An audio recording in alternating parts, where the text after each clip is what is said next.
previous video, I covered the binomial theorem, specifically focusing on the SL part of the program, which also the HL students are responsible for. So that related to expanding a plus b to the power of n when n was a positive integer. Now the HL students are also responsible for the extension of the binomial theorem, which involves powers that are not only positive integers, but rational numbers in general.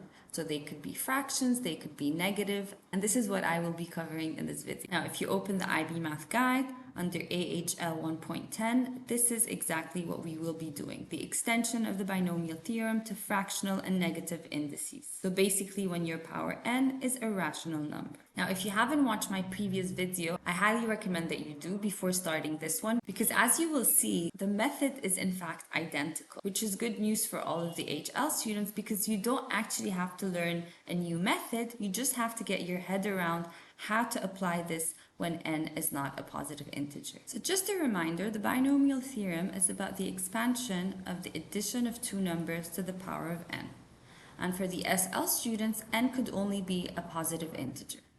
Now here we will see how to do this when n is actually a rational number. So I will start by a simple example just to recall what we did in the previous video. So to expand 2 plus x to the power of 3, we will get 4 terms, because when n is a positive integer, we end up with n plus 1 terms. And you will see that this is not the case when n is not an integer. So all the 4 terms that we will get will be built in a similar way. They all start with the Pascal triangle coefficient. So the first one here has r equals to 0. And then a to the power of n, in this case, it's 3. And then as we move on, the powers of a keep decreasing. So here we have 3, 1, 2 to the power of 2, and then x to the power of 1. Moving on, we have 3, 2, 2 to the power of 1, x to the power of 2, and finally 3, 3, 2 to the power of 0, which is just 1, and then x to the power of 3. We have also seen how to compute these coefficients. So 3, 0, that's just always 1. So 2 to the power of 3 plus 3, 1, that's always 3. But here, I'm just going to write the way to compute this. So if you remember, we used to start from the bottom, write the factorial of our r, so here is just 1, and then start writing the factorial of our n value, having in mind that we have to have the exact same terms top and bottom. So here we can only put 3. 2 to the power of 2x. Plus, and we do the same thing. So we start from the bottom, 2 times 1, and then 3 times 2. 2x squared.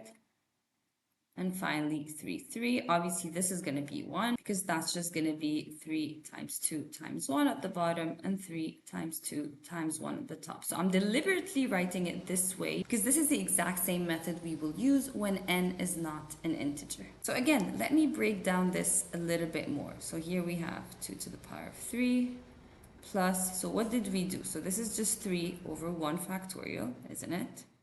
2 to the power of 2x.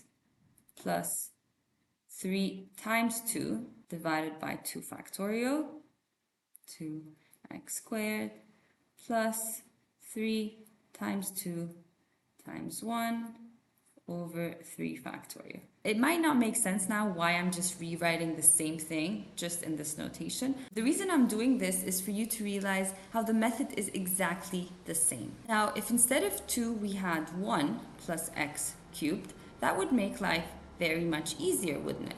So what I'm going to do is I'm just going to copy the exact same line we have at the end, but instead of a being equal to 2, I'll replace it with 1. And the good thing is, 1 to the power of anything is always 1, isn't it? So we don't even have to write any power. So that just gives us 1 plus 3 over 1 factorial x plus 3 times 2 over 2 factorial x squared plus 3 times 2 times 1 over 3 factorial x cubed. Now, before I even get into the theory, I will show you how to expand 1 plus x to the power of 1 over 3 instead of 3, just so you can see how similar it is to what we just did above. So that will give us 1 plus a third over 1 factorial times x plus. And now for the third term, I want you to think of what we're going to write here. So I'm going to start with a third. Now, what did we do here? So we had started with the factorial of 3. And the way factorial work is that you start with the number and you keep decreasing by 1 and multiply through until you get 1. But here we don't have to go all the way to 1 because at the bottom we have 2 factorial, which means we only need 2 terms at the top. So here we're going to do the same thing. So a third, what is a third minus 1? And that just gives us negative 2/3. So here it's going to be a third times a third minus 1, which is negative 2/3. Over 2 factorial squared. And then we do the same thing. So for our last term here, we had 3 factorial at the bottom. And because we have 3 factorial, we need 3 terms at the top now. So same method. We start with a third, and then what is a third minus 1? It's negative 2/3. And then what is negative 2/3 minus 1? That is negative 5/3. X to the power of 3. Now, when n was equal to 3, we knew that that would be our last term. But here, n is equal to a third. So what do you think is going to happen here? Do you think we're just going to stop? In fact, that sum continues to infinity. And that is one of the main differences between binomial expansion when n is an integer, where we have exactly n plus 1 terms always, and when n is a non-integer, where we actually can keep going forever. Now, why does that make sense? Think about what we're computing here. This is the cubic root of a number, right? Now, if this number is not a perfect cube, what we will end up with is a number that has infinite decimal places with absolutely no pattern. And so it doesn't actually make sense for us to stop at any point because that means that would just be an approximation and not an equality. Now let's try again with another example. 1 minus x to the power of a half. So again, we always start with 1 because 1 to the power of anything is 1. And then we have 1 factorial at the bottom, which is just 1, and then a half at the top. And we have minus x to the power of 1 plus a half.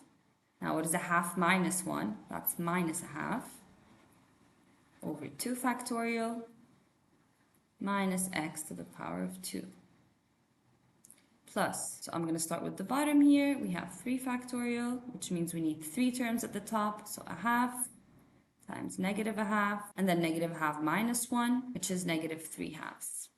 Negative x to the power of 3, and I'll just keep going one more term. So here we're going to have 4 factorial, and then a half times negative a half times negative 3 over 2, and then negative 3 over 2 minus 1.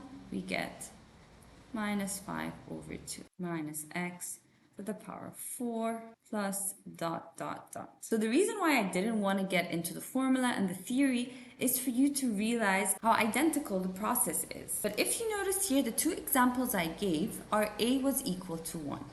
And this is something I want you to remember. That is the condition for this expansion to work. Your a should always be equal to 1. And that is another major difference between when n is an integer and when it isn't. Because when it's an integer, your a could be anything. It could be a number, it could have x's in it. But when n is a non-positive integer, a has to be equal to 1 for this expansion to work that way. And we will see what to do when they give you an exercise where your a is not in fact equal to 1. There's always a way to convert it so that it's equal to 1. Now, if you're the kind of student who likes to see what the formula looks like, this is it. And you will see that this is exactly what we did.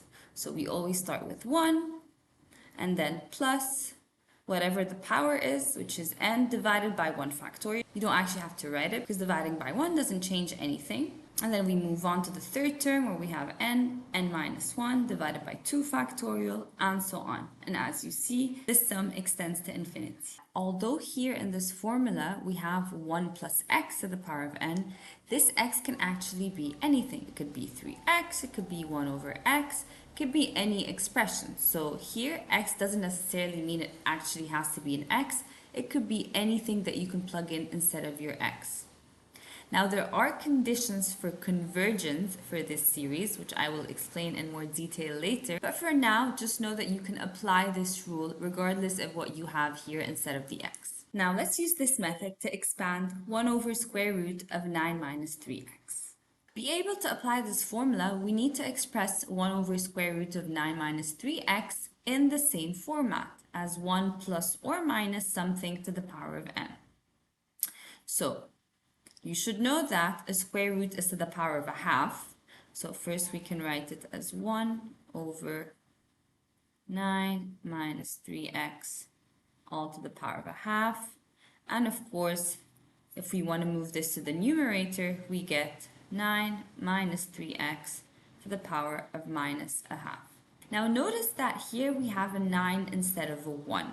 And as I said earlier, this formula only works if what we have here is a 1. Now how can we do that? In fact, it's actually quite simple. All we got to do is just factor out whatever value we have here. So let's factor out the 9. So I'll open the first bracket and then I'll factor out the 9. And now what are we going to be left with? 1 minus 3 over 9, which is a third. So that's just x over 3. And then close bracket, and now I'll close the second bracket and put the power of minus a half. So we get 9 to the power of minus a half. And then 1 minus x over 3 to the power of minus a half. And now we have it in the correct format. So this 9 to the power of minus a half, you can forget about it for now because that's just a constant multiplying the expression. So whatever we will get in this expansion will be multiplied by 9 to the power of minus a half. We can, however, simplify further. 9 to the power of minus a half is 1 over 9 to the power of a half, which is 1 over 3, because 9 to the power of a half is just the square root of 9, which is 3. So we have a third times 1 minus x over 3, all to the power of minus a half, and that is what we need to expand. I hope you have written the formula down, because now you can just apply it and you will see how we get the expansion. So I'm just going to write the third here, and then I'll open the brackets. Now the first term is always just 1. And then the second term is divided by 1 factorial, which you don't actually have to write, but I like to just because it tells me how many terms we have to have at the top. And here we just have to have 1 term, which is our n value minus a half. And then we have minus x over 3, which is our b here to the power of 1. Plus, and we keep going. 2 factorial, so now we have to have 2 terms at the top, so minus a half, multiplied by minus a half minus 1, which is minus 3 over 2, minus x over 3 squared. So now the powers of b are increasing, plus, and now we have 3 factorial at the bottom. That means we need 3 terms at the top, so minus a half, minus 1 is minus 3 halves, minus another 1 is minus 5 halves, and the power of our b increases again. Now, that question is actually incomplete because when they say expand that, we can actually just keep going forever.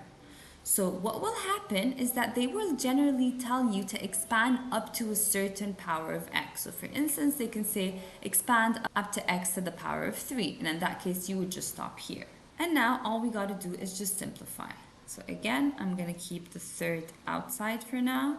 So we have 1 minus a half times minus x, that gives us a plus. So we have plus, and then we're dividing by 2 and 3, so it's x over 2 times 3, which is 6. Again, minus times minus gives us a plus, and here we have minus x squared, which also will give us a plus. So we'll have a plus here. And so we have 3 at the top, divided by 2 squared times 2 factorial, which is also 2. And now if we expand the power of 2, we get x squared over 3 squared. Now moving on to our fourth term, let's first check the sign. So we have here minus times minus times minus, so 3 minuses, that gives us 1 minus. And then we have minus x cubed, so here it's an odd power, which means we will still have a minus. But overall, we will have 4 minuses, which means we end up with a plus. Now in the numerator, we have 3 times 5, obviously times 1 doesn't change anything, so we'll have 15.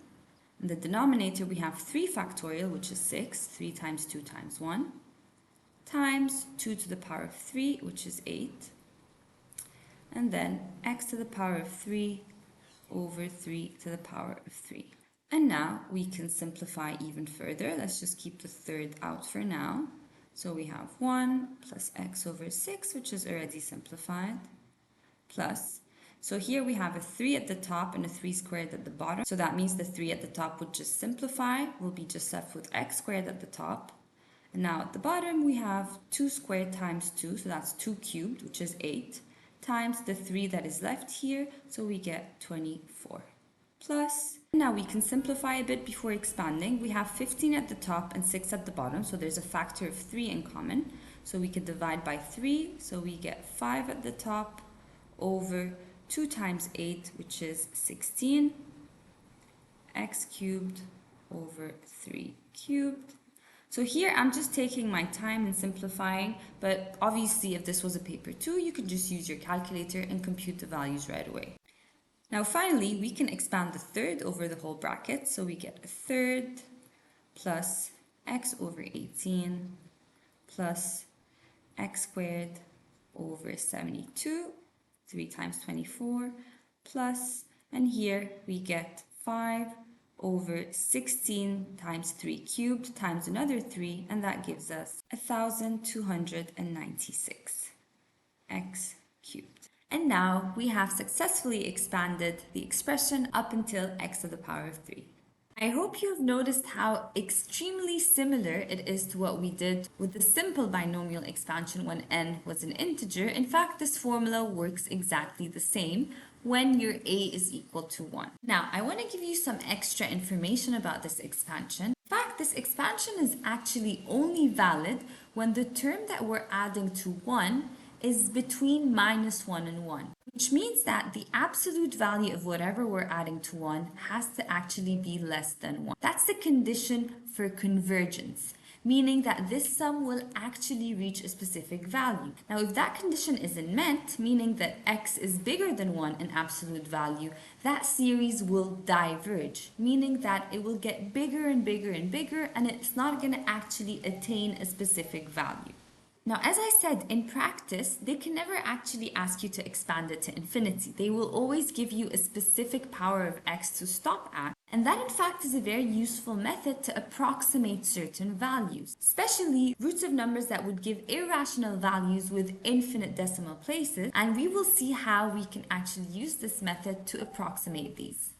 Now, let's look at this exercise. So first, it's asking us to expand 1 minus x to the power of a third up to the first 3 terms. So that one is pretty straightforward, especially that the a is already equal to 1, so we don't have to factorize anything. So let's start. So as you should know by now, the first term is always 1, and then plus, we have 1 factorial, which means we have 1 term at the top, which is just our n value, minus x to the power of 1. Here, don't forget to look at the sign of your b term. If it's negative, then you have to put it in brackets because with even powers, the sign will become positive. Plus, we have 2 factorial, which means we need 2 terms at the top. So we have a third times a third minus 1, which is minus 2/3. And then minus x to the power of 2. And that is all for now, because they have asked for the first 3 terms. Now let's simplify. So we get 1 minus x over 3. And then here we have plus times minus, which gives us a minus. And this minus here is squared, so it will become a plus. So we are left with 1 minus. We have 2 times 1 at the top, which simplifies with the 2 factorial at the bottom, because 2 factorial is just 2. And then we're also dividing by 3 times 3, which is 9. So we have 9 at the bottom, and then minus x squared. As we said, the minus becomes a plus, and we have x squared. And that is it for part A. Now, in part B, they're asking us to substitute x by 1 over 9. And it might not seem very straightforward how that is going to give us the approximation of cubic root of 9. But whenever you feel unsure of how things will flow, just start, simplify, and trust that you will get closer to the answer the more you go along. Now notice here how the value of x, 1 over 9, is between -1 and 1, which means this expansion is going to be valid. And now let's substitute. So we get 1 minus 1 over 9. So notice here I'm just using the expression that we found above by substituting x by 1 over 9. Minus 1 over 9 squared over 9. Now so far you might still think, where is this cubic root of 9 going to come from? If you don't see it, keep simplifying. So here we can simplify even the left hand side. We have 1 minus 1 over 9. We can put them both on the same denominator, so 9 minus 1 over 9, so that gives us 8 over 9 all to the power of a third. And by now you might see where the 9 to the power of a third is going to appear.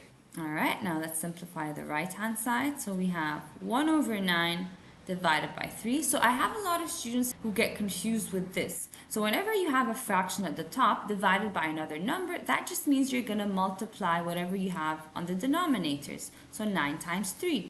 Because basically that means that you're dividing 1 by 9 and then you're dividing it again by 3, which means you're simply dividing it by 9 times 3, which is 27.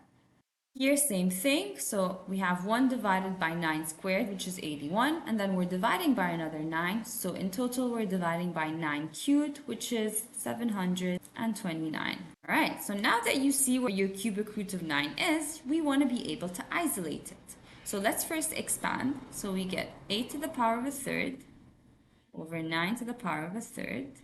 And now let's put everything on the same denominator. You'll be happy to know that this is actually a paper 2 type of question, which means you can actually just use your calculator at this point. And you will find that this is equal to 701 over 729. And now, just so that I can remove the plus dot dot dot, I will replace this by an approximation sign. 8 to the power of a third, that's cubic root of 8, which is just 2. 9 to the power of a third is cubic root of 9, which is the number we're looking to approximate. And this is approximately equal to 701 over 729. Now, rearranging so that we have the cubic root of 9 at the numerator, we just flip the fractions.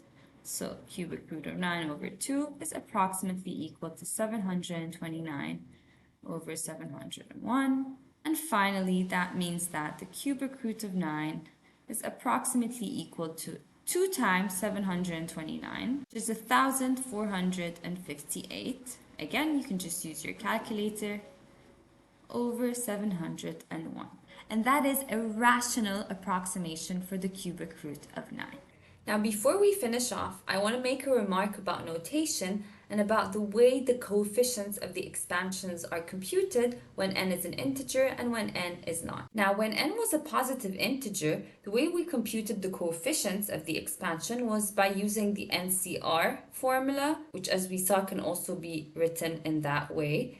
And we saw that the formula was n factorial divided by r factorial times n minus r factorial.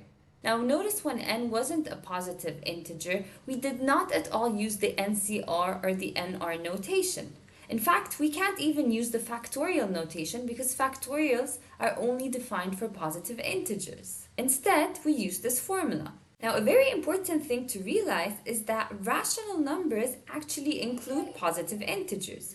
So if we say that this formula here is valid for rational numbers, then it means that it's also valid for integers. And that is in fact true. If you have watched my first video on the SL part of the binomial expansion, you will see that this is precisely how I advise you to compute the NCR coefficient. So again, the only main difference here is that we're not really allowed to use the factorial notation because this only is valid when n is a positive integer. However, the computation is exactly the same. And now to summarize everything we've seen in the 2 videos, I have created this table which I advise you to recreate just to see the difference in the binomial expansion when n is a positive integer and when it isn't. Now first we have this formula a plus b to the power of n, which we saw in the first video. Now of course this is only valid when n is a positive integer and it does not apply in general for when n is a rational number. Now this second formula here, which we saw in this video, applies for both when n is an integer and when n is a rational number. Again, rational numbers by definition include integers. So if something applies to rational numbers, then of course it includes positive integers as well. Now notice here the main difference is that when n is an integer, we could have any value here we wanted for a.